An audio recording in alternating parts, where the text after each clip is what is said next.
தேவாதி தேவனுக்கு துதியும் கனமும் வல்லமையும் செலுத்துகிறேன்.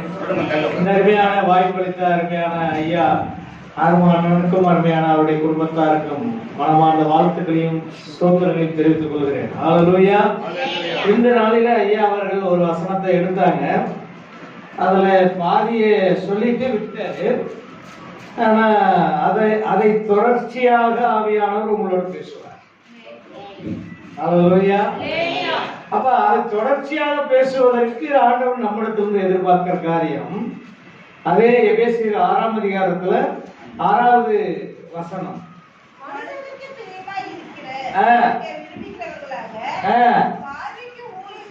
பார்வைக்கு ஊழியம் செய்யாமல்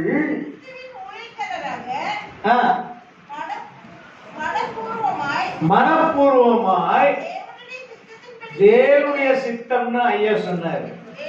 ஹல்லேலூயா. அப்ப மனப்பூர்வம் எப்போ வரும் ஒரு மனசுக்குள்ள? ஹல்லேலூயா. மனதுக்குள்ள தேவன் வரணும். எபேசியர் தேவ சித்தத்தை நிறைவேற்றுவதற்கு எபேசியர் 2ஆம் அதிகாரத்துல 22, 23 வாசிங்க. 22, 23. எல்லாவற்றையும் அவருடைய பாதங்களுக்குள் கீழ்ப்படுத்தி எல்லாவற்றாலும் நிரப்புகிறவருடைய நிறைவாகிய சரீரமாகிய சபைக்கு எல்லாவற்றிற்கும் யாருங்க? யார் தந்தருளினாரு? இயேசுவ பிதாவாகிய தேவன் என்ன பண்ணிட்டாரு? தந்தருளினார். அப்ப தேவன் பிதாவாகிய தேவன் என்ன பண்ணாரு? அவருடைய சித்தத்தை நிறைவேற்றுவதற்கு குமாரனாகிய இயேசு கிறிஸ்துவை இந்த உலகத்துல அனுப்பி உங்க சரீரத்திலே ஒரு நிறைவை கொடுப்பதற்கு, அந்த நிறைவுக்குள்ள ஆவியானவர் உங்களோடு இருந்து அவருடைய சித்தத்திற்கும் பரிபூரணத்திற்கும் உங்களை ஒப்பு கொடுப்பதற்கு தான் இன்னைக்கு ஆண்டவர் வந்திருக்கார். ஹல்லேலூயா. இல்லைன்னா நீங்க ஆலயத்துக்கு வருவீங்களா? அவ்வளவு சீக்கிரம் நீ போன வாரத்துல இருந்த கூட்டம் இந்த வாரத்துல இல்ல. இன்னும் அடுத்த வாரத்துல கொஞ்சம் குறைவா இருக்கும். அதுக்கு அடுத்த வாரம் ஒண்ணு ஐயா சொன்ன மாதிரி அந்த என் ஆத்துமாவே ஐயா சொன்ன ஜோக்கு அருமையா தான் இருந்தது. சில இடங்கள்ல இதுதான் நடக்குது. உண்மை. அப்ப எல்லாவற்றாலும் நிரப்புகிறவர்களாகிய சரீரமாகிய சபை. அப்ப நிறைவு உள்ள எப்ப வரும்? உங்களுக்குள்ள நிறைவு எப்ப வரும்? எப்ப பார்த்தாலும் வீட்டுக்காரி எதையே பார்த்துக்கிட்டா மனசுல என்ன ஆயிடும்? ஓர் அடிக்கும். சொல்ல வந்துச்சு, அப்படியே ஸ்டாப் பண்ணிட்டாங்க. Very good. என்ன சமையல் பண்றது? இன்னைக்கு போய் காலையில் எழுந்திரிச்சு என்ன ஒரு காய போட்டு, இன்னைக்கு எல்லாம் காய போட மாட்டேங்க. நீங்க எல்லாமே மனமாற சாப்பிடுவீங்க. அது வேற விஷயம். அப்ப எல்லாவற்றாலும் நிரப்புகிறவராகிய சரீரமாகிய சபை, நிறைவாகிய சபை. நிறைவு இருக்குதா நம்ம உள்ளத்துல? பரிசுத்த ஆவியுடைய வல்லமை பெற்றுக்கொள்வதற்கு அந்த நிறைவு வேணும் உங்களுக்கு. அந்த நிறைவு வந்ததுன்னா நீங்க எப்படி இருப்பீங்கன்னா, உங்க ஆவியில, ஆத்மாவில, சரீரத்துல பெரிய விடுதலை இருக்கும். ஹல்லேலூயா. உங்களை ஒன்றும் தொடவே முடியாது. ஏன்னா ஆவியானவர் உங்களை ஆசீர்வதிக்கணும்னு விரும்புறாரு. நீங்க ஆசீர்வாதம் கேட்கறதுக்கு முன்னால அவர் கொடுத்துருவாரு. அதான் ஒரு வசனத்துல வாசித்தோம், அவரே செய்கையும் விருப்பத்தையும் உங்களுக்குள்ள உண்டாக்குகிறவராய் இருக்கிறார்னு வாசித்தாங்க இல்லைங்களா? அப்ப ஆவியானவர் என்ன சொல்றாரு? எல்லாவற்றாலும் சரீரமாகிய சபை. இந்த சபை எந்த சபைன்னு சொல்லி பாத்தீங்கன்னா, வெளிப்படுத்தல 3ஆம் அதிகாரத்துல எபிசு சபையை குறித்து இங்க ஆண்டவர் சொல்றாரு. வெளிப்படுத்தல். அப்ப நிறைவானது வரும்பொழுது குறைவெல்லாம் ஒழிஞ்சு போகணும்ல. அப்ப ஆண்டவர் என்ன எபிசு சபையில என்ன குறை? அப்படிங்கிறது தான் இங்க பார்க்க போறோம். அதுல 1, 2, 3, 4 வசனம் 5 வசனம் வாசிங்க. 6, 7 வரைக்கும் வாசிங்களா? வெளிப்படுத்தல் 2ஆம் அதிகாரம். வெளிப்படுத்தல் 2ஆம் அதிகாரம். எபிசு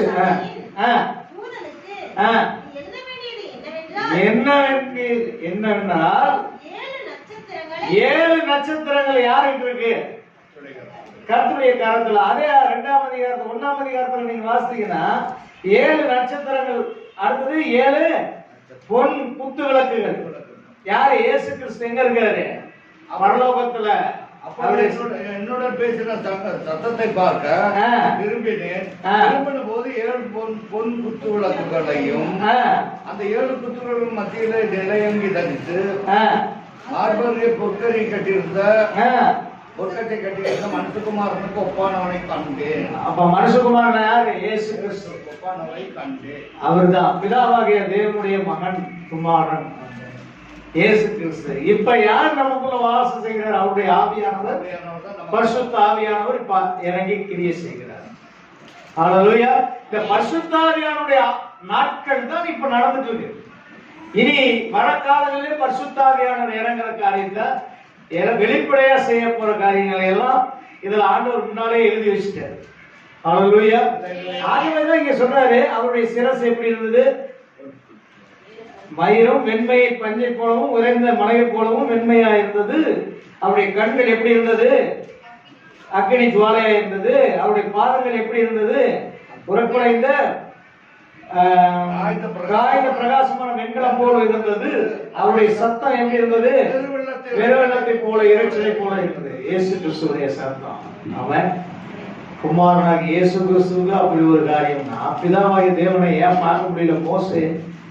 மோசே ஏன் பார்க்க முடியல? அவர் அக்கினியை காட்டினார். ஹல்லேலூயா. அவர் அவ்வளவு வல்லமை உள்ளவர். ஆமென். அப்ப இங்க எல்லாவற்றாலும் நிரப்புகிற சபை எபேசு சபையை குறித்து இங்க சொல்றாரு. இந்த எபேசு சபையில என்ன காரியங்கள் இருக்கிறதுங்கிறத நாம் பார்க்க போறோம். 2வது வசனம், 3வது வசனம், 4வது வசனம். பொறுமையையும்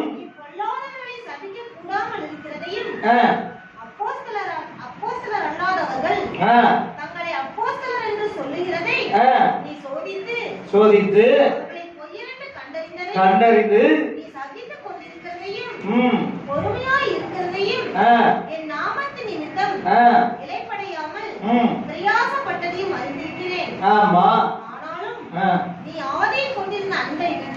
ஆதியில என்ன ஒரு குறை, ஒரு நிறைவு வர்றதுக்கு எல்லாவற்றாலும் நிறைவாகிய சரீரமாகிய சபைய ஆண்டவர் என்ன பண்றாரு? நிறைவு கொடுத்து ஆசீர்வதிக்கணும்னு விரும்புறாரு. ஹல்லேலூயா. இங்க ஐயா இன்னைக்கு ஒரு ஃபங்க்ஷன் வச்சு எல்லாத்துக்கும் ஒரு 5000 ரூபாய் கொடுக்குறான்னு வச்சுக்கோங்க. எல்லாம் வாங்கறத விட்டு போவீங்கன்னா அது நடக்கும்.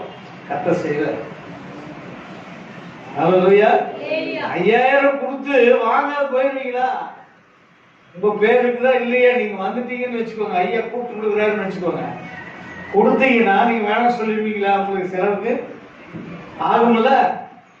அப்படின்னு என்ன பண்ணுவீங்க? கடைசி வரலும் இருந்து அதை வாங்கிட்டு தான் நீங்க போவீங்க. ஹல்லேலூயா. அப்ப ஆண்டவர் என்ன சொல்றாரு இங்க? இந்த எபேசு சபை குறித்து நாம் பார்க்கும்போது ஆண்டவர் என்ன சொல்றாரு? அதை வாசிங்க.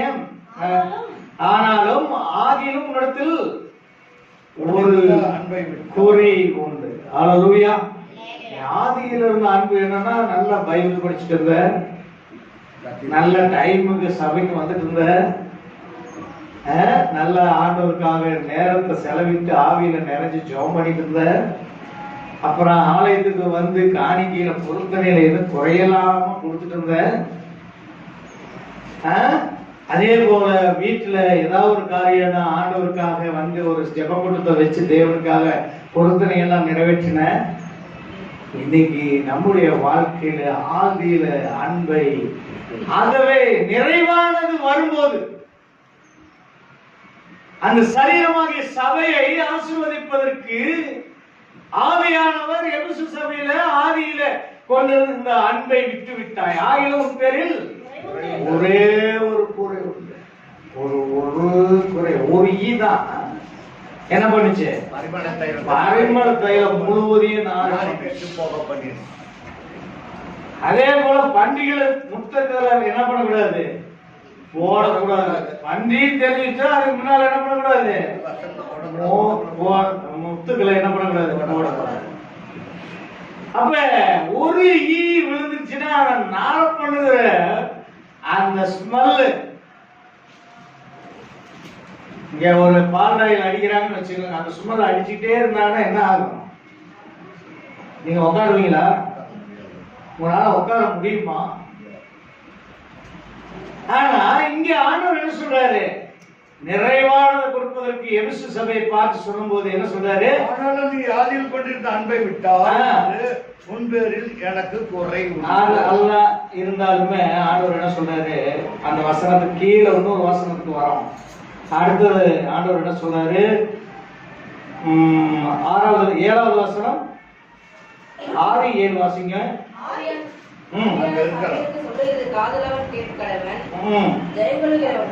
இல்லைங்கம்மா, 6வது வசனம் 7. நிக்கோலாய்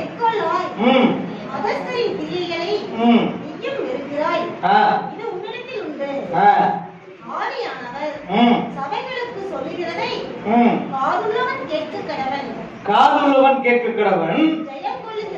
ஜெயம் கொள்கிற எவனோ அவனுக்கு தேவனுடைய பரதீசியின் மத்தியில் இருக்கிற ஜீவ விருட்சத்தின் கனியை கொடுப்பேன். அல்லேலூயா. இந்த ஜீவ விருட்சத்தின் கனி எங்க இருந்தது சொல்லுங்க பாருங்க. ஆதியாகமத்துல ஏதேன் தோட்டத்துல இருந்தது. இந்த ஏதேன் தோட்டம் இப்ப எங்க இருக்குதுன்னா, இப்ப நடந்துட்டு இருக்குதுல ஈராக் சண்டை நடந்துட்டு இருக்குதுல ஈராக், இஸ்ரேலுக்கும் ஈராக்குக்கும் சண்டை நடக்குது. அந்த ஈராக்ல தான் ஏதேன் தோட்டம் இருந்தது. ஆண்டவர் என்ன பண்றாரு? இவங்க ஆதாம் ஏவாளும் வாழ்றதுக்காக படைக்கப்பட்ட தோட்டம் ஏதேன் தோட்டம். அதை சுற்றிலும் என்ன பண்ணாரு? சுடரொளி பட்டயத்தை வச்சுட்டாரு. அந்த இடத்துக்கு மட்டும் ஏரோப்ளைனோ மற்றதோ போகாது இன்னைக்கு. அவன் ஏன்னா அவர் வச்ச பட்டயம் அவரு தான் இருக்கும். அதனால அந்த ஈராக் தேசத்துல இன்னுமே வேதத்துல சொல்லப்பட்ட காரியங்கள் எல்லாமே பொன் விளையும் பூமி அந்த ஏரி. அதுல ஐபராத் நதி ஆதிகாமத்துல நாம படிக்கும் போது சகல காரியங்களையும் அதை சொல்லிட்டு கீழே பாத்தீங்கன்னா ஜீவ விருட்சத்தின் கனியையும் அந்த நடுவுல நான் வச்சிருக்கிறேன். அப்ப ஆண்டவர் என்ன சொல்றாரு? ஆதியில் இருந்த அன்பை விட்டு விடாதபடிக்கு ஆகியும் குறைகளை ஒற்றுக்கொண்டு இன்னும் என்ன பண்ண வேதத்தை வாசிக்க ஆரம்பிங்க. ஹல்லேலூயா. இன்னும் ஆவியில நிறைஞ்சு ஜெபிக்க ஆரம்பிங்க. ஹல்லேலூயா. இன்னும் நீங்க என்ன பண்ணணும்? ஆண்டவர் கொடுக்கிற விஷயத்துல அதிகமா இந்த சபையை கட்ட வேண்டும். அப்ப தேவ சித்தம் ஒரு மனுஷன் வாழ்க்கையில எப்படிங்க நிறைவேறும் அப்படின்னு நம்ம வரலாம். இந்த எபேசு சபை குறைவெல்லாம் ஒளிந்து போவதற்கு நிறைவானது வரும்போது இயேசு வராரு, அந்த குறைவை மாற்றாரு. அன்பை கொடுத்து தயவை கட்டளையிட்டு அவருடைய சித்தத்தை வெளிப்படுத்தி ஆண்டவர் என்ன செய்கிறார்? அந்த இடத்துல நிறைவானது கொடுக்கிறார். அப்ப தேவ சித்தம் ஒவ்வொரு மனுஷனுடைய வாழ்க்கையிலும் ஒவ்வொரு மனுஷியுடைய வாழ்க்கையிலும் நிறைவேறணும். ஹல்லேலூயா. அப்ப நிறைவேறதுக்கு தான் ஆண்டவர் சொல்றாரு. அதே எபேசியர் 2ஆம் அதிகாரம், எபேசியர் 2ஆம் அதிகாரத்துல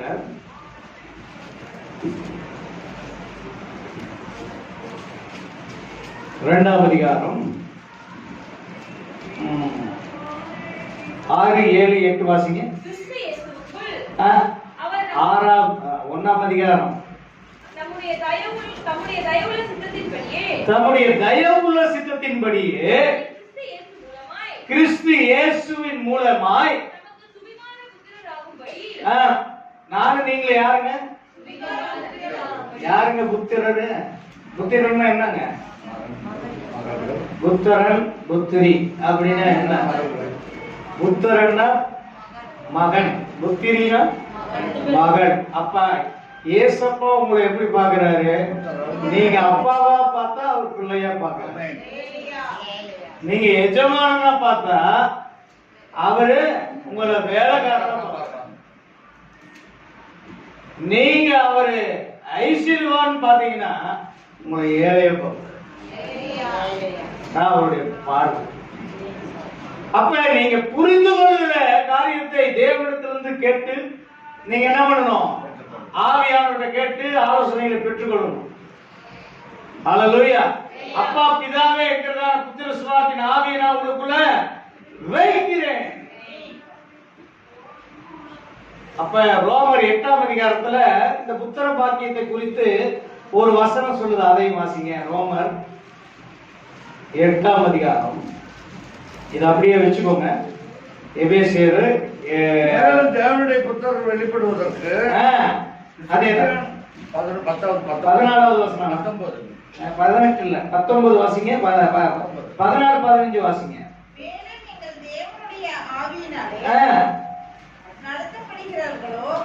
எவர்கள் தேவனுடைய ஆவியினாலே நடத்தப்படுகிறார்களோ தேவனுடைய ஆவியானவர் வரும்போது அந்த சரீரமாகிய சபை என்னாகும்?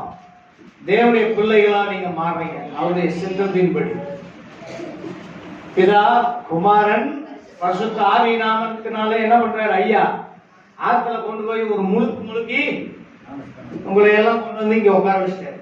அப்படிதானே? என்னம்மா ஒத்துறீங்க? சத்தமே இல்லை. எல்லாம் எங்க இருக்கீங்க? என்ன சிந்தையில இருக்கீங்க? அப்ப ஆண்டவர் என்ன சொல்றாரு? பிதா குமாரன் பரிசுத்த ஆவி நாமத்தினால நீங்க என்ன பண்ணீங்க? தேவனுடைய பிள்ளைகள் என்கிறதான அதிகாரத்தை நீங்களும் நானும் பெற்றுக் கொண்டிருக்கிறோம். ஹல்லேலூயா. ஆகவே அடுத்தது வசனம் வாசிங்க. அதுலயே 15. அந்தபடி பயப்படுகிறதற்கு ஐயா பயத்தை பத்தி சொல்லி இருந்தாரு. பயப்படுவதற்கு நீங்க என்ன பண்ணக்கூடாது? அடிமைத்தனத்தின் ஆவி உங்களை நீங்க எங்க வீக்னஸா இருக்கிறீங்கன்னு ஆண்டவருக்கு தெரியும்.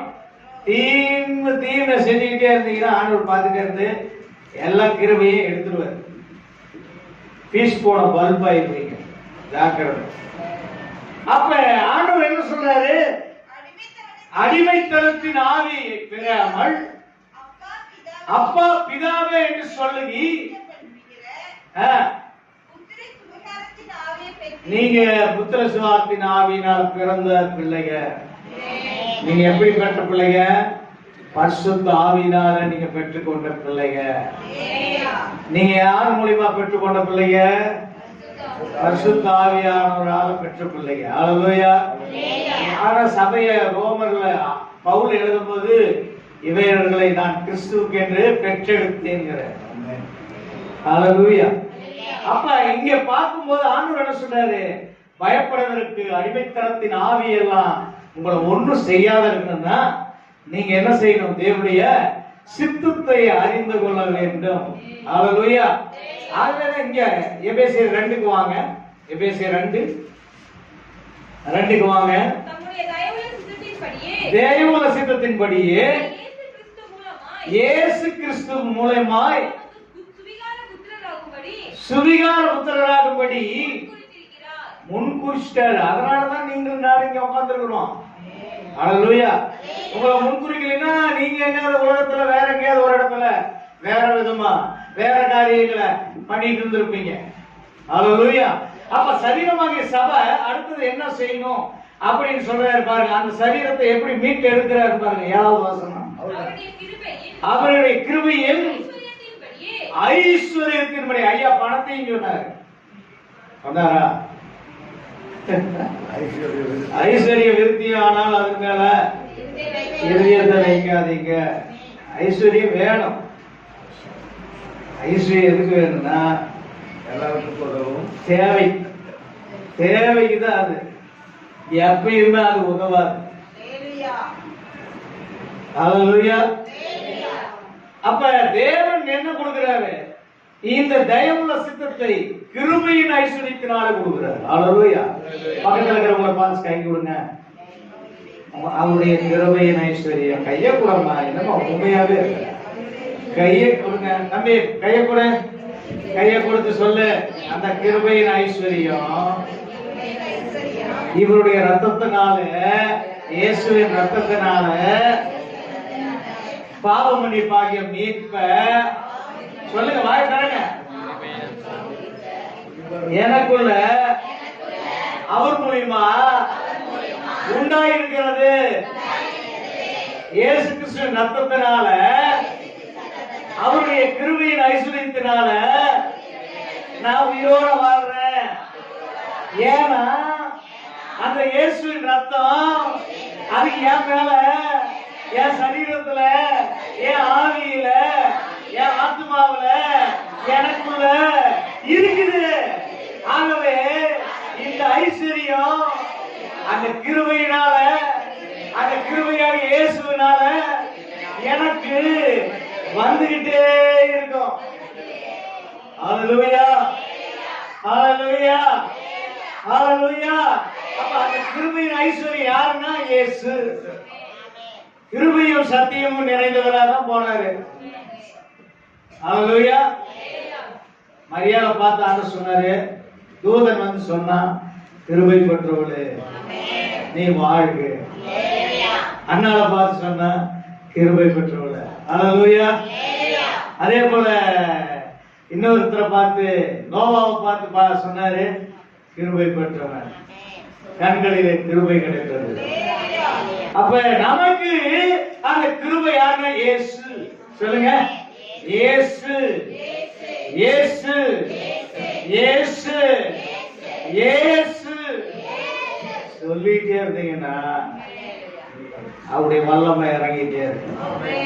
சரீரமாகிய சபைக்குள்ள உங்க நிறைவானது வரும்போது, இயேசு வரும்போது, உங்க குறைவெல்லாம், எபிச சபையில் இருக்கிற குறைவெல்லாம் ஓடி போகும்.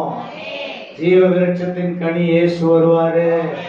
அந்த கனியை புசித்தீங்கன்னா ஆயுசு நாட்களை கொடுப்பார். ஹல்லேலூயா. அவரே உங்களுக்கு தீர்க்காயுசும் பலனுமாய் இருப்பார். ஹல்லேலூயா. அததான் யாக்கோபுக்கு சொன்னாரு, உங்க வலது கையில தீர்க்காயுசு, இடது கையில ஐஸ்வர்யம். ஹல்லேலூயா. இரண்டு பரிவாரங்களுடைய நாமத்தை கர்த்தர் யாக்கோபு கொடுத்தாரு. எப்ப கொடுத்தாருன்னு, யாக்கோபு அவன் தனித்து ராத்திரி முழுவதும் வனாந்தரத்துல ஜெபிக்கும் போது ஒரு தூணை நிறுத்தி கடைசியா விடிஞ்சு போற அளவுல இயேசுக்கு, ஆண்டவருக்கு அவனுக்கும் என்ன நடந்தது? ஃபைட் நடந்துகிட்டே இருந்தது. ஹல்லேலூயா. அந்த கிருபையை பெற்றுக்கிட்டான் யாரு? யாக்கோபு. அந்த தேசம் தான் இன்னைக்கு இஸ்ரேல். ஹல்லேலூயா. அது போகட்டும். ஆனா இங்க ஆண்டவர் என்ன சொல்றாரு? அந்த கிருபை, அடுத்தது அந்த கிருபை வந்துச்சுன்னா உங்களை பாவ மன்னிப்பாகிய மீட்ப அவருடைய ரத்தத்தினால நம்ம கழுவப்படுறோம். ஹல்லேலூயா. நீங்க நினைக்கலாம், என் பாவத்தை எல்லாம் மன்னிச்சிட்டாரா, ஆண்டவர் ரத்தத்தினால கழுவிட்டாரா அப்படின்னு நீங்க நினைக்கலாம். ஆமா, கழுவிட்டாரு. வாசிங்க எபிரேயர்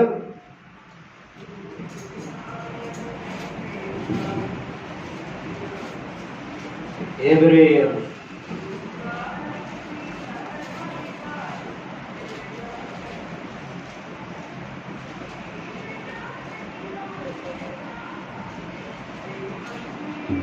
எபிரேயர்ல ஒரு வசனத்தை வாசிங்க. கடைசி எபிரேயர் அதுல 10, 11, 12 வாசிங்க. அந்த நாட்களுக்கு பின்பு இஸ்ரவேல் குடும்பத்தாரோடு பண்ணும் உடன்படிக்கையாவது என் பிரமாணங்களை அவருடைய மனதிலே வைத்து, மனதிலே சரீரமாகிய சபைக்குள்ள இயேசு வந்துட்டார், மனதில் அவர் வந்துடுவார். ஹல்லேலூயா. அப்ப தேவ சித்தம் எப்ப நிறைவேறுதுன்னு பார்த்தோம்? மனப்பூர்வமாய் செய்யும் போது. ஹல்லேலூயா. அப்ப அடுத்தது ஆண்டவர் என்ன சொல்றாரு? அவருடைய இருதயங்களில் அவைகளை எழுதுவேன். அவர்கள் தேவனாயிருப்பேன். அவர்கள் என் ஜனமாயிருப்பாங்க. நீங்களும் நானும் சபை என்று சொன்னால் நீங்களும் நானும் அவருடைய ஜனம். அல்லேலூயா. நீங்களும் நானும் ஜனம் என்று சொன்னால் நாம் தான் அவருடைய சபை. அல்லேலூயா. அடுத்தது கீழே வாசிங்க. அப்பொழுது சிறியவன் முதற்கொண்டு எளியவன் வரைக்கும் என்னை எல்லாரும் என்ன பண்ணுவாங்க?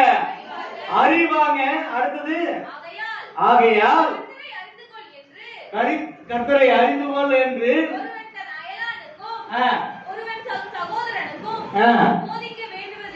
போதிக்க வேண்டியதில்லை. இனிமேல் நம்ம போய் ஆண்டவர் பத்தி எல்லாம் சொல்லணும்னு இல்ல. ஆண்டவரே கிரியை செய்கிற நாட்கள் வந்திருக்கிறது. அல்லேலூயா. ஆவியானவர் கிரியை செய்வார். நம்முடைய வாழ்க்கையை பார்த்து இங்க வாழ்ற கிறிஸ்தவங்களை பார்த்தே மாதிரியை கற்றுக் கொடுப்பாரு. அல்லேலூயா. அடுத்தது கீழே வாசிங்க. ஏனெனில் அநியாயங்களை எப்படி பண்ணிக்கிறாரு? இயேசு வந்துட்டாரா? இயேசு வந்த வீட்டில் சந்தோஷமே. இயேசு 2 பேர் வாழ்ந்தாங்க.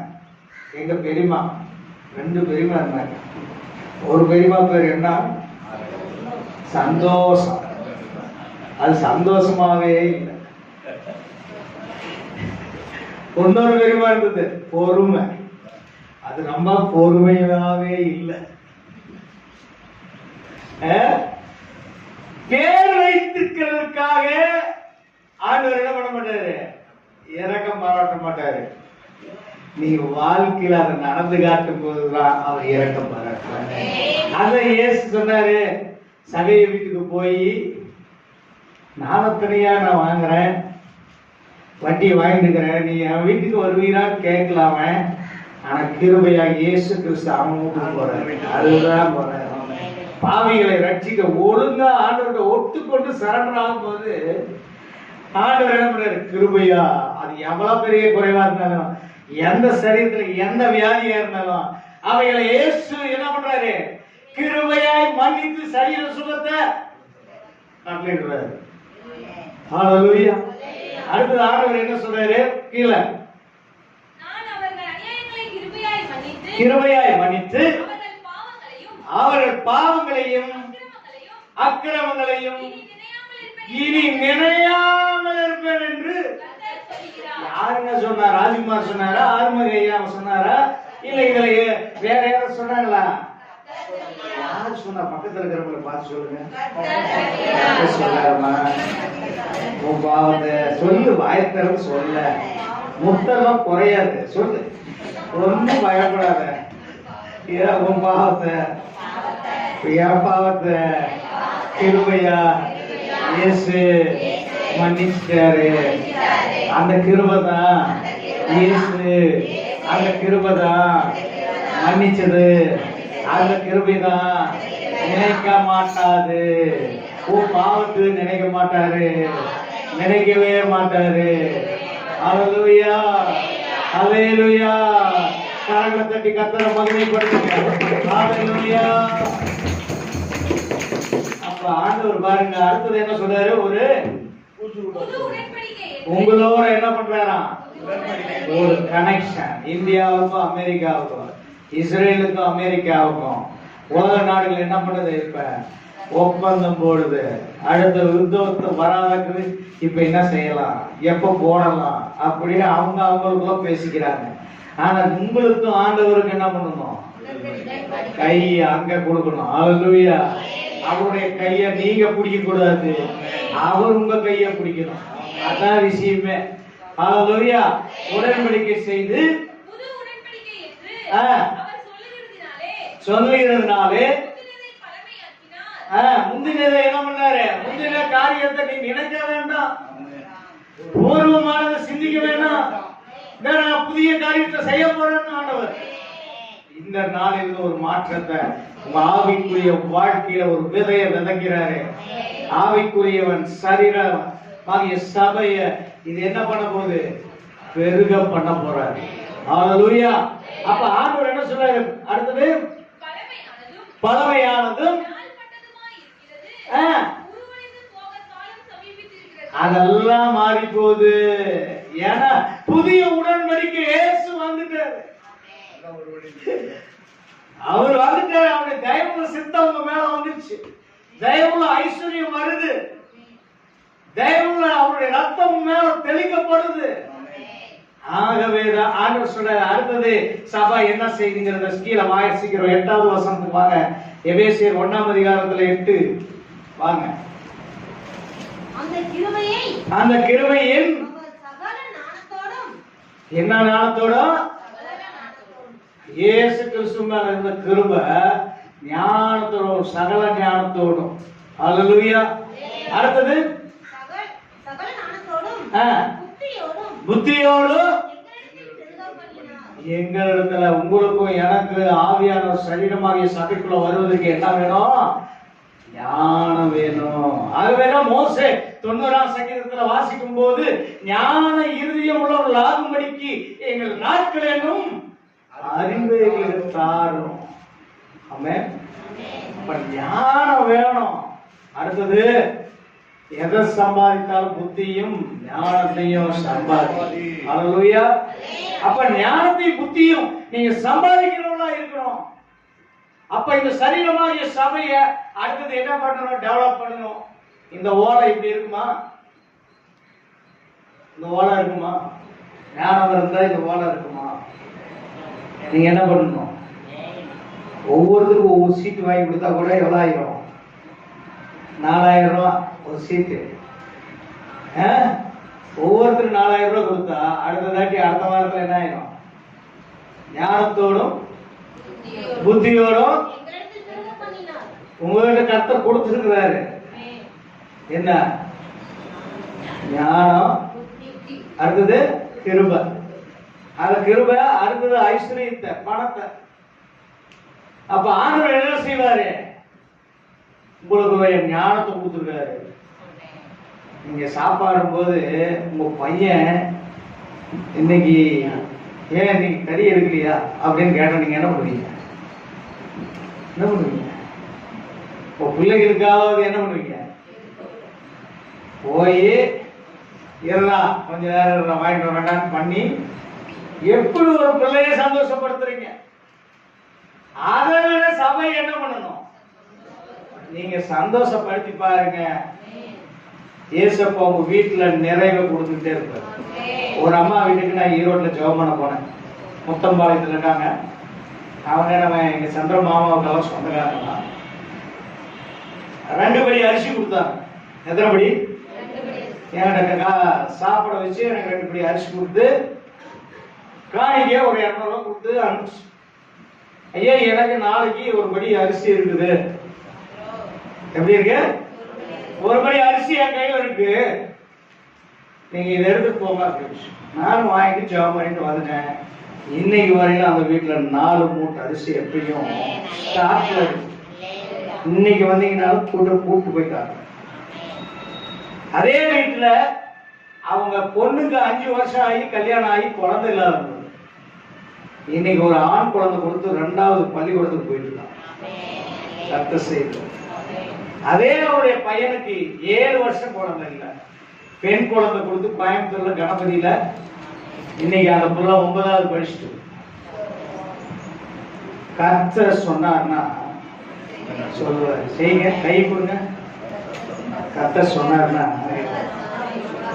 சொல்லுங்க. கர்த்தர் சொன்னார்னா எனக்கு அந்த கிருபையை தருவாரு, அந்த ஞானத்தை தருவாரு, அந்த புத்தியை தருவாரு. சொல்லுமா, சத்தமா சொல்லு. ஆம்பளைங்க சத்தம் வரவே மாட்டேங்குது. நீங்க தான் சொல்றாங்க. சொல்லுங்க, நீங்க சொல்லுங்க பார்க்கலாம்.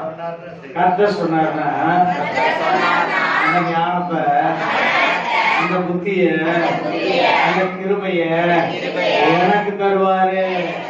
நானே செய்வேன். அவருடைய சேவையுள்ள சித்தத்தின்படி அவரை எனக்கு கொடுக்கும் போது இந்த சரீரமாகிய சபைக்கு நான் செய்வேன், நான் செய்வேன், கர்த்தருக்காக செய்வேன். யாருக்காக செய்யணும்? ஹalleluya. அடுத்து ஆண்டவர் சொன்னாரு, வாசிங்க. அதுக்கு அடுத்த வசனம். வரும்போது ஆ, விலகும் ஆ, நியமத்தின்படி ஆ, பரலோகத்தில் இருக்கிறவைகளும் ஆ, பூலோகத்தில் இருக்கிறவைகளுமாகிய இருக்கிறவர்களுமாகிய சகலமும் சகலமும் கிறிஸ்துவுக்குள்ளே கூட்டப்பட வேண்டும் என்று கூட்டப்பட வேண்டும் என்று ஒரு சபை என்ன பண்ணணும்? கூட்டப்படணும். ஒவ்வொருக்குள்ள ஐக்கியம் என்ன பண்ணணும்? உங்களுக்குள்ள இருக்கிற ஐக்கியம் வலுப்படணும். அவன் ஒருத்தருக்கு ஒருத்தர் பேசிக்கணும். ஒருத்தருக்கு ஒருத்தர் உதவி, ஏதாவதுன்னா கஷ்டம்னா உதவி செய்யணும். அல்லேலூயா. அதாங்க சபை. அல்லேலூயா. அடுத்த வசனம் இந்த சபை அடுத்தது என்ன செய்யுதுன்னா கீழே அதுக்கு அடுத்த வசனத்துக்கு வாங்க. 12, 13, 14 வாசிங்க. அதாவது நீங்கள் எப்படி இந்த சபை கட்டப்படுதுங்கிறதுக்கு கீழே ஒரு வசனத்தை சொல்றாரு பாருங்க. அதே அதிகாரத்துல 12, 13, 14, 15 வாசிங்க. அவருடைய சித்தத்தின் ஆலோசனைக்கு தக்கதாக யாவற்றையும் நடப்பிக்கிற அவருடைய தீர்மானம் உங்க வாழ்க்கையில நிறைவேறும்போது அவரிடத்தில் அன்பு கூறுவர்களுக்கு சகலமும் அவருடைய தீர்மானத்தின்படி அழைக்கப்பட்டு தெரிந்து கொள்ளப்பட்டவர்களுக்கு என்ன நடக்கும்? நன்மைதான் வாசம் வரும். நன்மையும் கிருபையும் தான் வருவார் இயேசு. ஹல்லேலூயா. அப்ப நன்மையை செய்கிறதற்கு அவர் ரெடியா இருக்காரு. அப்ப நன்மையும் கிருபையும் ஆண்டவர் என்ன பண்ணுவாரு? அப்ப செய்யறாரு. அப்ப இங்க பாக்குறோம் நன்மையும் கிருபையும் ஆண்டவர் கொடுக்கிறதுக்கு இந்த சபைக்கு என்ன செய்யறாராம்? நீங்கள் ரட்சிப்பின் சுவிசேஷத்தை தீர்மானத்தின்படி நீங்க சுதந்திரராய் உங்களை மாற்ற. அல்லேலூயா. இது ஏன் சபைப்பா? அல்லேலூயா. இந்த நித்திய ஜெப வீடு சபை யாருடைய சபை? என் சபை, என் தாய் சபை. சொல்லுவீங்களா சொல்ல மாட்டீங்களா? அல்லேலூயா. அல்லேலூயா. அடுத்தது ஆண்டவர் என்ன சொல்றாரு? நீங்க ஒவ்வொரு இந்த சபை எப்படி கட்டப்படுதுங்கிற கீழ் வசனத்தை வாசிங்க.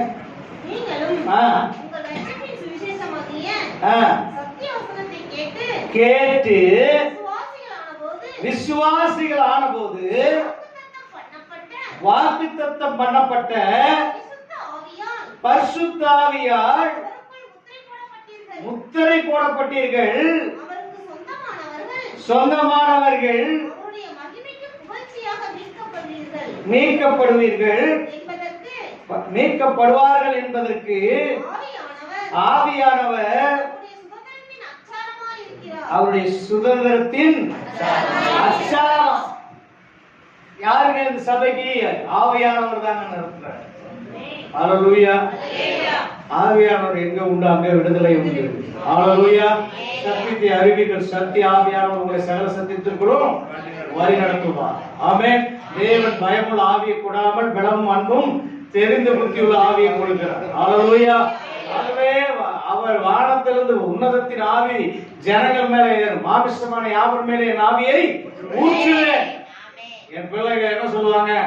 சொப்பனங்களை பார்ப்பாங்க, தரிசனங்களை பார்ப்பாங்க, தீர்க்க தரிசனம் சொல்லுவாங்க. இதெல்லாம் ஆண்டவர் செய்யற வேலை. எப்ப சபைக்குள்ள உங்களை எப்படி வைத்திருக்கிறாரோ எல்லாவற்றையும் தெரிந்து கொள்ளப்பட்டு முன்கூறிக்கப்பட்டு அவருடைய வாக்குத்தத்தத்தின்படி விசுவாசிகளான போது பரிசுத்த ஆவியினால நீங்க முத்திர போட்டப்பட்டீங்க. ஆமென். யாருங்க மெயின்? பரிசுத்த ஆவியானவருங்க. அல்லேலூயா. பரிசுத்த ஆவியானவர் எனக்குள்ள இருக்காரு. அவர் அச்சாரமா இருக்காரு இந்த நித்திய ஜெப வீட்டுல. அல்லேலூயா. அந்த பரிசுத்த ஆவியானவர் என்ன ஒவ்வொரு நாளும் வசனத்தினால என்ன கட்டுறாரு. அல்லேலூயா. ஆவியில நிறைஞ்சு ஜெபம் பண்ணும்போது வசனத்தை வாசிக்கும் போது ஆண்டவருடைய வார்த்தைக்கு பரிசுத்த ஆவியானவருக்குள்ள முத்திர போடும்போது ஆண்டவர் என்ன செய்கிறார்? அச்சாரமா வர்றாரு உங்க வாழ்க்கையில. அடுத்தது அதே நீங்க என்ன செய்யணுமா? அதே அதிகாரத்துல 15, 14 வாசிங்க. ஆனபடியினாலே கர்த்தராகிய இயேசுவின் மேலுள்ள உங்கள் விசுவாசத்தையும் அன்பையும் குறித்து. சபைக்குள்ள என்ன வேணும்? விசுவாசம் வேணும். அடுத்தது என்ன வேணும்?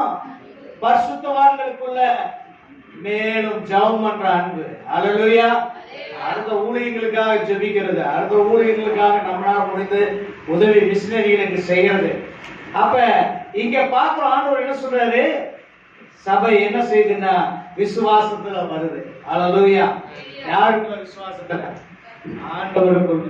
அல்லேலூயா. அப்ப சபை விசுவாசத்துக்குள்ள வருது. சபை பரிசுத்தவான்களுக்காக ஜெபிக்குது. பரிசுத்த அதே அன்பை வெளிப்படுத்துது. ஜப அடுத்தது ஆண்டவர் என்ன சொல்றாரு? அடுத்த வசனத்துல இடைவிடாமல் உங்களுக்காக ஸ்தோத்திரம் பண்ணி என்ன பண்ணணும்? சபை வளர்ச்சி அடையணும். நீங்களும் நானும் என்ன செய்யணும்? ஜபங்களில ஸ்தோத்திரங்களில பெருகணும். ஒருத்தருக்கு ஒருத்தர் வந்தோடனே என்ன பண்ணணும்? யாருக்கு சொல்றோம்? உன் பேர் என்னமா? பாப்பா சவிதா. கவிதாரா சவிதா? சவிதா. இந்தம்மா பேர் என்ன? கௌசல்யா. கௌசல்யாவை பார்த்து சவிதா என்ன பண்ணணும்? சபைக்கு வந்தா என்ன பண்ணணும்? சோத்திரம். யாருக்கு சோத்திரம்? பழைய பாட்டில் நீங்க வாசித்து பார்த்தீங்களா? உங்களையும் என்னை சந்தித்த தேவனுக்கு தான் சோத்திரத்தை செலுத்தினாங்க. சோத்திர பலிகளை செலுத்துகிறவன் அவருக்கு தான் மகிமை. நிறைய பேருக்கு அது சரியில்லை. சோத்திரம் ஐயா ஐயா எங்க பார்த்தாலும் சோத்திர ராஜா பேர். அவர் என்னை பார்த்துட்டா நானும் சொல்லிடுவேன். அல்லேலூயா. சோத்திரம் பண்றது தகும். சோத்திரம் செய்தனால கிருபை பெருகும். சோத்திர பலியிடுகிறவன் அவரை மகிமைப்படுத்துகிறார். அவருக்கு ரட்சிப்பை வெளிப்படுத்துவார். நீங்க சோத்திரம் பண்ணிட்டே இருந்தீங்கன்னா ஆண்டவர் உங்களை குறித்து தேவ சித்தம் என்னன்னு கேட்டீங்கன்னா அவர் உங்களுக்கு வெளிப்படுத்துவார். அல்லேலூயா. அப்ப சோத்திரம் எதுக்கு சொல்லணும்? அதையும் சொல்லுறேன். ஜெபங்களில் நினைத்து அடுத்தது சபை என்ன செய்யுதுன்னா தெளிவையும் அளிக்கிற ஆவியை உங்களுக்கு என்ன பண்றாராம்? தந்தருவார். இதுதான் சபை செய்ய வேண்டிய காரியம். பரிசுத்த ஆவிய உங்களுக்குள்ள என்ன பண்றாரு? தெளிவுள்ள ஆவியானவர். அடுத்த வசனத்துல வாசிக்கிறோம். வாசிங்க. தேவனும் மகிமையின் பிதாவானவர்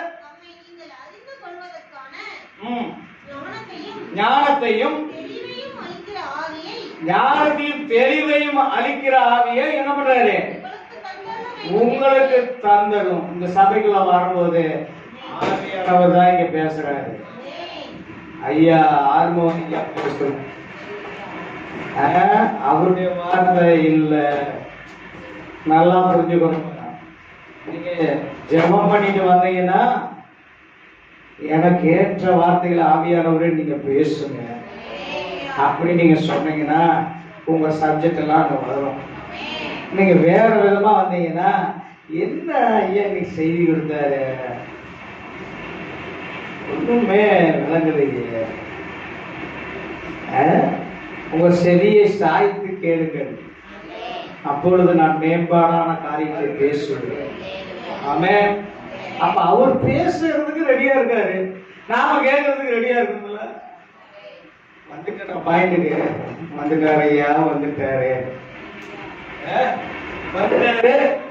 பாயிண்ட்டுக்கு வந்துட்டாரு. கேட்கறதுக்கு மனம். அப்ப நிறைவான சபை தயவுள்ள சித்தத்தின்படி வாழ வேண்டும் என்கிற நினைக்கிற சபை இரக்கத்தில் ஐஸ்வர்யத்தை கொடுக்கிறாரு, தயவுள்ள ஐஸ்வர்யத்தை கொடுக்கிறாரு. அவருடைய ரத்தத்தினால கழுவப்படுகிற சபையா இருக்குது. அவர் பரிசுத்தாவியினாலே முத்தரிக்கப்படுகிற அச்சாரமா இருக்கிறாரு. அதே சபை ஸ்தோத்திரத்தோடு ஜெபத்துல பெறுகிற சபையா இருக்கிறது. அதே சபை கூட்டி கட்டப்பட வேண்டும். அல்லேலூயா. அந்த சபை என்ன இது?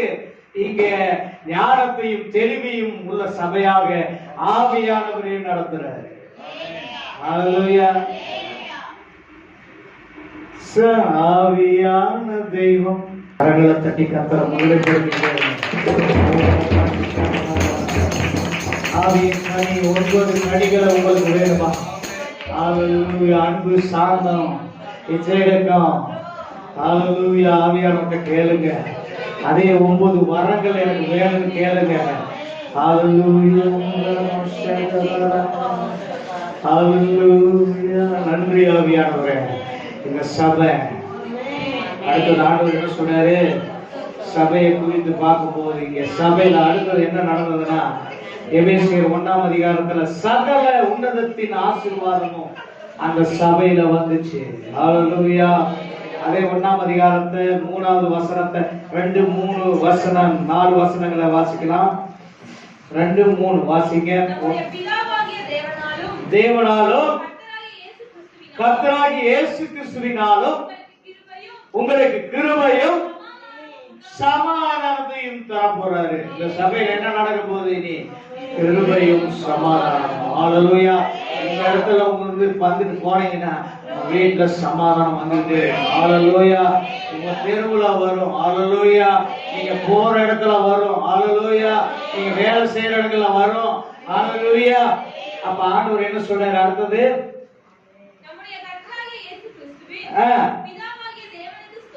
அடுத்தது ஸ்தோத்திரம் சொல்லிட்டே போகணும். ஆமென். அடுத்தது ஆண்டவர் என்ன சொல்றாரு? கிறிஸ்துவுக்குள் சகல ஆசீர்வாதத்தினாலும் நம்மை என்ன பண்றாருங்க? உங்களை ஆசீர்வதிச்சார். பக்கத்துல இருக்கிறவங்க பார்த்து சொல்லுங்க, ஆண்டவர் உங்களை உங்க அப்பா அம்மா சொத்துனால ஆசீர்வதிக்கல, உங்க அப்பா அம்மா பணம் சம்பாதிக்கிறதுனால ஆசீர்வதிக்கல. ஆனா அவர் என்ன சொல்றாரு? எபேசு சபையை பார்த்து, இந்த நித்திய சபை வீடு சபையை பார்த்து என்ன சொல்றாரு? கிறிஸ்துவுக்குள்ள உங்களுக்கு என்ன தராராம்? ஆவிக்குரிய உன்னதங்களில் இருக்கிற சகல ஆசீர்வாதம், சகல ஆசீர்வாதம், சகல ஆசீர்வாதம், சகல ஆசீர்வாதம் என் மேல, என் சரீரத்துல, என் ஆவியில, என் குடும்பத்துல, என் பொருளாதாரத்துல ஆவிக்குரிய ஆசீர்வாதத்தினால ஆசீர்வதி. ரொம்ப நன்றி சொல்லுங்க. நன்றி பலி பீடம் கட்டுவோம்.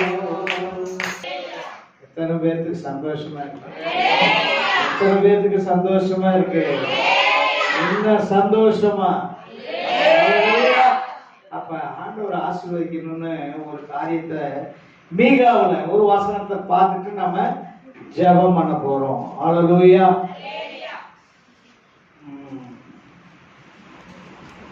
மீகா கடைசி 7ஆம் அதிகாரம்.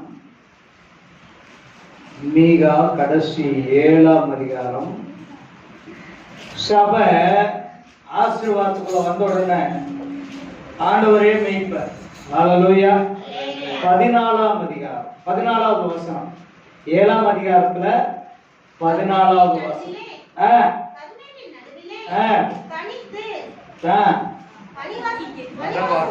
வனவாசமாயிருக்கிற உமது சுதந்திரமான மந்தையாகிய, உமது சுதந்திரமான மந்தையாகிய உம்முடைய ஜனத்தை உம்முடைய கோலினாலே மேய்த்தரணும். கோல்னா என்ன தெரியுமா? ஆண்டவருடைய வார்த்தை. ஹல்லேலூயா. அவருடைய கோலும் தடியும் என்னை சேற்றும். என் சத்துருக்களுக்கு முன்பாக ஒரு பந்தி ஆயத்தப்படுத்தி என் தலையை எண்ணெயால் அபிஷேகம் பண்ணுகிறீர். என் பாத்திரம் நிரம்பி வருகிறது.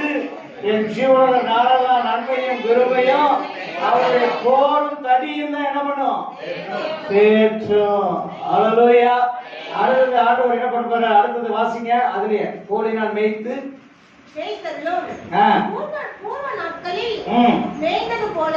மேய்ந்தது போலவே கீழாயத்துல என்ன பண்ணுவாங்க? ஹல்லேலூயா. கீழாயத்துல என்ன இருந்ததுன்னா பிசின் தைலம். அந்த தைலத்தை போட்டா இந்த அம்மா பேட்டை முழுதும் வாசம். ஹல்லேலூயா. அததான் மரியாதை என்ன பண்ணாங்க? நலதம் என்னும் தைலத்தை போட்டு இயேசுநாதருடைய பாதத்துல போட்டு அந்த அம்மா என்ன பண்ணாங்க? முடியினால அவருக்கு பணிவிடை செய்தாங்க. ஹல்லேலூயா. இங்க கீலேயாத்தின் பிசின் தைலம். ஹல்லேலூயா. அதே போல பாசான்ல என்ன இருக்குதுன்னா எருதுகள். ஹல்லேலூயா. ஆட்டு மந்தை தான் அங்க அதிகம், மாடு தான். ஹல்லேலூயா. கொழுத்த கன்றுகள் தான். அத போல மந்தை ஆண்டவர் என்ன பண்ணுவாராம்? பெருக பண்ணிடுவாரு. இந்த சபை விருத்தி அடைய போகுது. ஹல்லேலூயா. ஹல்லேலூயா. ஹல்லேலூயா. நினைக்காத இடத்துல விதைக்கிறவர், விதைக்காத இடத்துல அறுக்கிறவர், அவர் கொண்டு வந்து சொல்லிட்டானா செய்தியவர். ஹல்லேலூயா. அப்ப மந்தை பெருகிறது போல ஆண்டவர் என்ன பண்றாரு? ஆசீர்வாதத்தினால நிரப்பிடுவார். ஹல்லேலூயா. அடுத்தது ஆண்டவர் சொல்றாரு, இந்த ஆசீர்வாதம் எப்ப வருதுன்னா அதே அதிகாரத்துல கடைசி வசனம் வாசிங்க. பூர்வ நாட்கள் முதல் எங்கள் பிதாக்களுக்கு ஆணையிட்ட சத்தியத்தை யாக்கோபும் கிருபையை ஆபிரகாமுக்கு கட்டளையிட்டது போல. ஹல்லேலூயா. ஆபிரகாமுக்கு என்ன கட்டளையிட்டாரு? அவர் ஆணையிட்டு கட்டளையிட்டார், ஆசீர்வதிப்பேன். ஹல்லேலூயா. நீ எவங்களை ஆசீர்வதிப்பீங்களோ அவங்க ஆசீர்வாதமா இருப்பாங்க. ஹல்லேலூயா. ஐயா ஜெபம் பண்ணி நிறைய ஆசீர்வாதம் நடந்திருக்கா? நடந்திருக்கா? ஹல்லேலூயா. ஐயா உங்களுக்கு ஜெபம் பண்ணி எத்தனை விஷயங்கள் ஆண்டவர் செஞ்சிருப்பாரு? யார் செஞ்சா? ஹல்லேலூயா. ஒருவன் மாத்திரம் நன்றியுடையவனாய் இருந்தான். 10 பேர் வந்தா சுகமடைந்தான். அப்புறம் போயிட்டான். ஆனா 9 பேரும் போனான். ஆனா ஒரே ஒரு ஆட்டை தான் தேடுறேன். அவன் ஒரே ஒரு தொலைந்து போன காசு தான் தேடுறேன். ஹல்லேலூயா. அதுதான் நன்றியுடையவர்கள். ஹல்லேலூயா. அப்ப ஆண்டவர் என்ன செய்யறாரு? மந்தைய மேய்க்கிறார். அதான் யாக்கோபுக்கு என்ன பண்றாரு? ஆபிரகாமுக்கு என்ன பண்ணாரு? ஆசீர்வாதத்தை கொடுத்தாரு. எப்படி ஆசீர்வதித்தார் ஆபிரகாம்னா, ஆதியாகமத்தின் புத்தகத்துல 26ஆம் அதிகாரத்துல ஒரு சில வசனங்களை மட்டும் நான் சொல்லிட்டு சீக்கிரமா முடிக்க விரும்புறேன். டைம் ஆயிடுச்சு. கரெக்டான நேரத்துக்கு முடியும். ஹல்லேலூயா. ஹல்லேலூயா. ஆமா, சீக்கிரமா முடிச்சிடலாம். அப்படியாக நாங்கள் கடந்து போக வேண்டியது தூரம் மிகவும் வெகு தூரமா இருக்கிறோம். ஹல்லேலூயா. ஆகவே வாசிங்க ஆதியாகமத்தின் புத்தகத்துல 26ஆம் அதிகாரத்துல வாசிங்க. எடுத்தவங்க சக்குன்னு வாசிங்க. இருங்க, வர 26 தானே? 3 நாள் வாசிங்க. 4, 5 வாசிங்க. அதுலயே இந்த தேசத்திலே வாசம் பண்ணு, நான் உன்னோட கூட இருப்பேன், நான் உன்னை ஆசீர்வதிப்பேன், நான் உனக்கும் உன் சந்ததிக்கும் இந்த தேசத்துல யாவையும் தந்து உனது தகப்பனாகிய ஆபிரகாமுக்கு ஆண்டவர் ஆணையிட்டு என்ன சொன்னாரா? உத்தரவு கொடுத்துட்டாரு, செய்ய ஆரம்பிச்சிட்டாரு. ஹல்லேலூயா. அந்த ஆணையை யார் பின்பற்றாரு? ஈசாக்கு பின்பற்றான். ஹல்லேலூயா. அவன் ஏக புத்திரன். யாருக்கு? ஆபிரகாம். ஆபிரகாம் என்ன செய்தாரோ அதான் இவர் செய்யறாரு. ஆணையிட்டது எப்பயோ, ஆனா அது எப்ப இவன் வாழ்க்கையிலும் தொடருது பாருங்க. அடுத்த வசனம் அதுலயே வாசிங்க. தொடர்ந்து கீழ்ப்படிந்து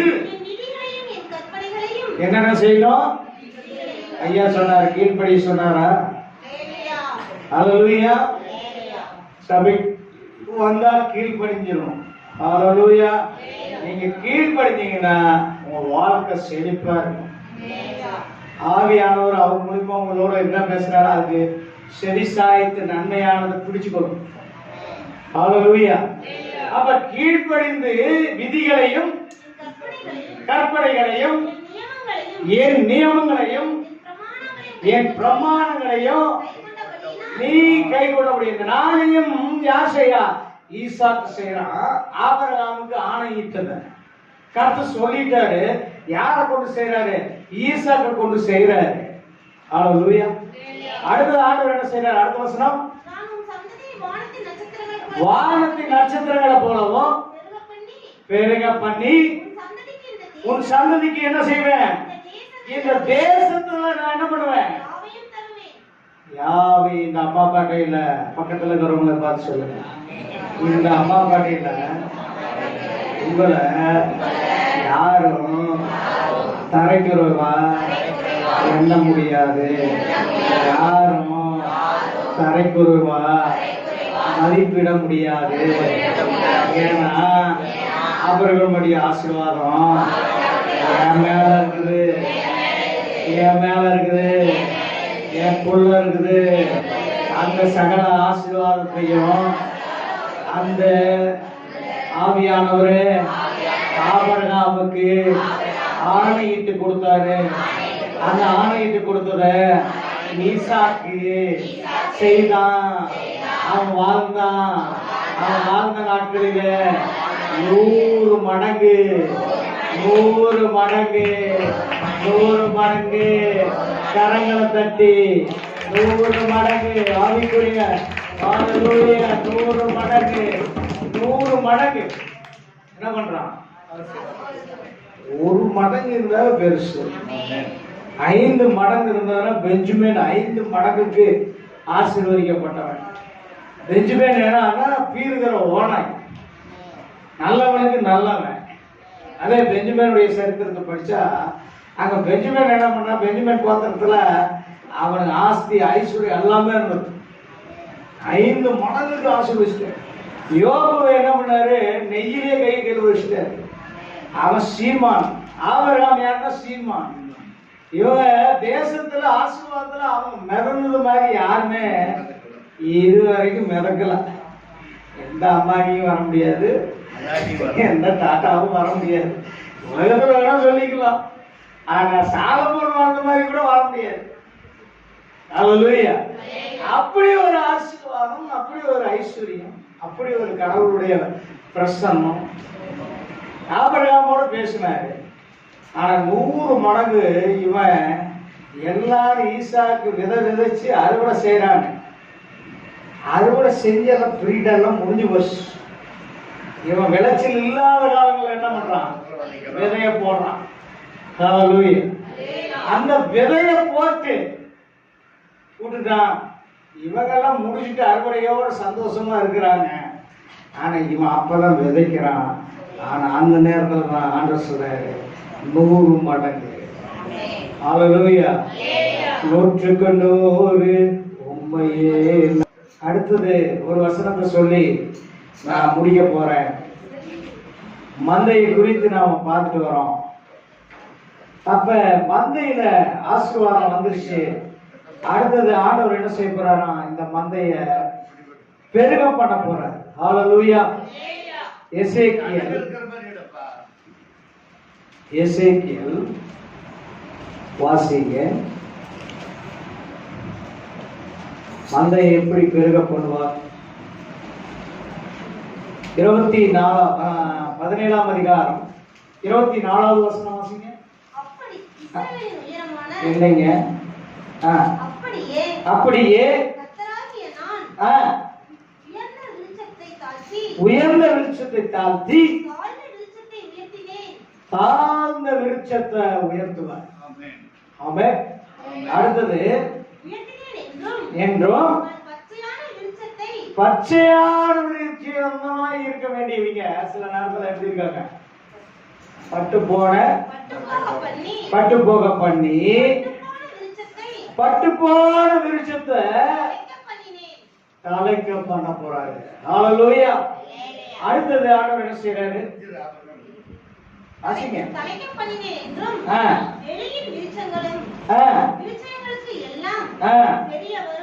தெரிய வரும். அதை சொன்னது நானு, இதை நிறைவேற்ற போறேங்க. ஹல்லேலூயா. வாழ்க்கையில சில நேரத்துல ஜெபம் பண்ணி சில நேரத்துல பதில் வரலன்னு நினைக்கிறீங்களா? இனிதான் வரப்போகுது. ஹல்லேலூயா. இந்த மந்தையாகிய சபைய ஆண்டவர் என்ன பண்ண போறாரு? உன்னத ஆசீர்வாதங்களால் நிறைக்கிறேன்னு சொன்ன ஆண்டவர் அதே சபைய பெருக பண்ண போறாருன்னு சொன்ன ஆண்டவர் அடுத்தது இந்த சபையில ஆசீர்வாதத்தை எப்படி கொடுக்குறேன்னு சொன்னவர் எசேக்கியேல்ல ஒரு வசனத்தை நாம் வாசித்து முடிக்க போறோம். ஹல்லேலூயா. கடைசியா இந்த மந்தையாகிய சபை என்ன செய்யுதுன்னா, அங்க பார்க்கிறோம். வாசிங்க, மந்தையை குறித்து ஆண்டவர் இங்க சொல்லுகிறார். என்ன வசனம்னா, எசேக்கியேல் 36ஆம் அதிகாரம். எசேக்கியேல் 36ஆம் அதிகாரம் 30வது வசனம், 29, 30 வாசிங்க. உங்கள் அர்த்தங்களை எல்லாம் நீக்கி அக்கிரமங்களை அசுத்தங்களை எல்லாம் நீக்கி அவங்களை ரட்சித்து உங்கள் மேல் பட்சத்தை கட்டளையிடாமல் கோதுமையை வரவழைத்து அதை பெருக பண்ணி நீங்கள் இனிமேல் ஜாதிகளுக்குள்ளே பஞ்சத்தின் உண்டாகும் நிந்தையை அடையாதபடிக்கு விருட்சத்தின் கனிகளையும் வயலின் பலன்களையும் பெருக பண்ணுவேன். ஆசீர்வாதம் எப்படி ஆண்டவர் தராரு, உங்களை ரட்சிப்பாரு. அல்லேலூயா. கோதுமை நாளும் பெருக பண்ணுவாரு. அப்புறம் ஆண்டவர் என்ன சொல்றாரு, உங்களை நிந்தை அடையாதபடிக்கு எங்கெங்கெல்லாம் நிந்தை ஆரம்பிச்சுங்க அங்கெல்லாம் உங்களுடைய கனிகளை வயலின் பெருக பண்ண போறார். அல்லேலூயா. வாழ்க்கையை ஆசீர்வதித்து கொடுக்க போறார். ஆமென். அப்ப மந்தை பெருகிறது போல அடுத்த வசனம், இந்த மந்தை என்ன செய்யுதுன்னா, அடுத்தது இங்கே சபையை ஆண்டவர் எப்படி நிரப்ப போறார், எல்லாவற்றாலும் நிரப்புகிறாகிய சரீரமாகிய சபை. அப்ப என்ன நடக்குதுன்னா, 37வது வசனத்தை வாசிங்க. கர்த்தராகிய ஆண்டவர் சொல்லுகிறது என்னவென்றால், இஸ்ரவேல் வம்சத்திற்காக நான் இதை அனுக்கிரகம் செய்யும்படி அவைகள் என்னிடத்துல விண்ணப்பம் பண்ண, இந்த சபையை பெருக பண்ணுங்க. நீங்க விண்ணப்பம் பண்ணீங்கன்னா இந்த இடம் பத்தாது, ஒரு ஏக்கரா வாங்கணும். நம்ம இது போடுறதுக்கு காசு இல்லை அப்படின்ற அவர் சொல்லுவார். நீங்க என்ன செய்யணும், இதை விண்ணப்பமா ஜெபம் பண்ணணும். அல்லேலூயா. அவர் ஒருத்தர் என்ன பண்ணுவாரு, அவர்னால முடியாத அவர் செய்வார், உங்களால முடியாத நீங்க ஜெபத்தினால செய்யணும். அல்லேலூயா. அடுத்தது நீங்க என்ன பண்ணணும், மனிதரை கொண்டு வந்து, ஆத்துமாக்களை கொண்டு வந்து சபையை கட்ட நிரப்ப போறார். அல்லேலூயா. அடுத்த மாதத்துல பண்டிகை நாட்கள் வரப்போகுது. அடுத்த வருஷம் அதெல்லாம் வாசிங்க. பண்டிகை காலங்களில் எருசலேமில் பரிசுத்தம் பண்ணப்பட்டு வருகிறீர்கள். மந்தைகள் எப்படி திரளாய் இருக்கிறதோ அப்படியே அவாந்தரமாய் இருந்த உங்க பட்டணங்கள், அவாந்தரமாய் இருந்த வனாந்தரமாய் இருந்த உங்க வாழ்க்கை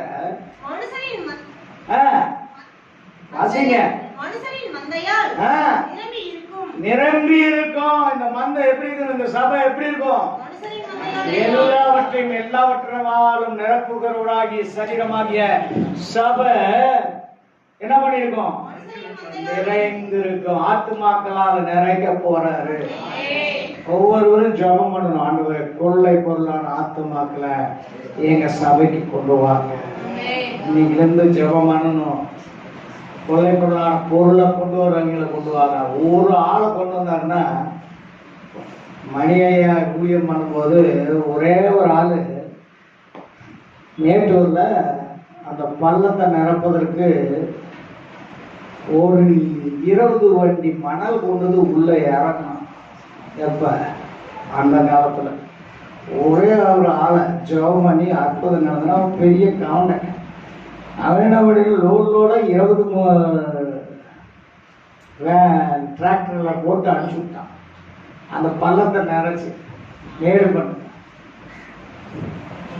செங்கல் ஒருத்தர். அப்ப ஆண்டவர் செஞ்சாரு என்னன்னு, அவாந்தரமான வழியை பட்டணங்கள் மனிதன் மந்தையால ஆண்டவர் என்ன பண்ண போறாரு. அல்லேலூயா. கண்களை மூடலாமா?